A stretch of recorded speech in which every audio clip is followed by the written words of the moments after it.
Hi, good morning from New York. My name is George Laryea-Adjei. I'm the Director of Evaluation at UNICEF. We've just concluded a number of events um, at the high-level political forum in New York, and I'd like to share a few thoughts going forward for evaluation in the UN and for the entire community. It has become very important that we in evaluation should organize ourselves to engage in a stronger way the various processes that inform the high-level political forum. I think one way is to look more closely at the VNR processes, the voluntary national review processes. We've looked at countries that have been part of the VNR processes in the past year, and I've observed that those that received evaluation information were able to strengthen their reports.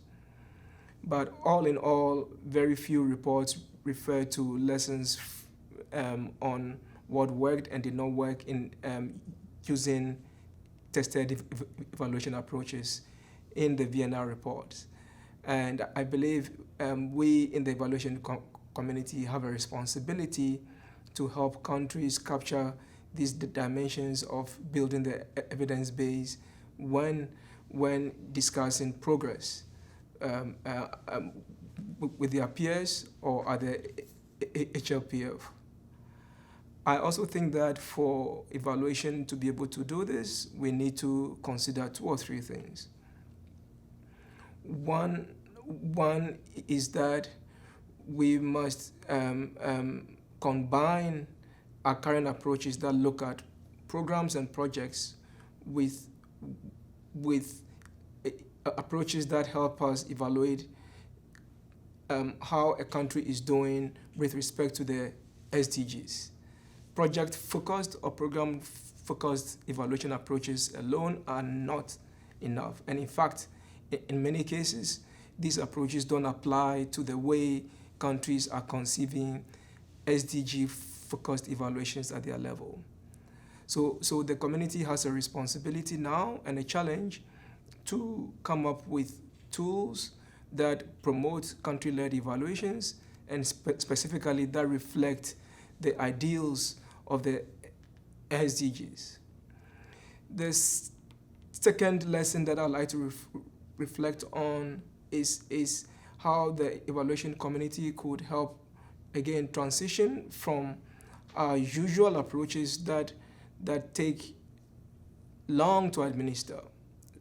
We are aware that some of our more traditional approaches can take a year or two to go through.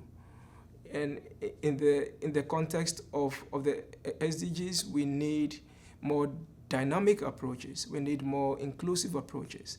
And that means that blending some of the tools in real-time evaluation with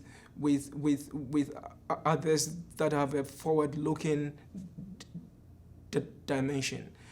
We need to bring in more and more the voices of communities, the voices of young people, the voices of those that the SDGs are supposed to serve. We need to move a little away from talking to only officials, but and talk to a broader range of people to know what is really working on the ground and what is not really working as well. So yes, good progress in bringing evaluation into the SDGs, but still a long way to go. I'd like to commend our key partners, eval partners, eval SDGs, some of the UN agencies. In UNICEF, we partner with UNESCO on a synthesis that informed the discussion, with World Bank, with NARAD, and so on.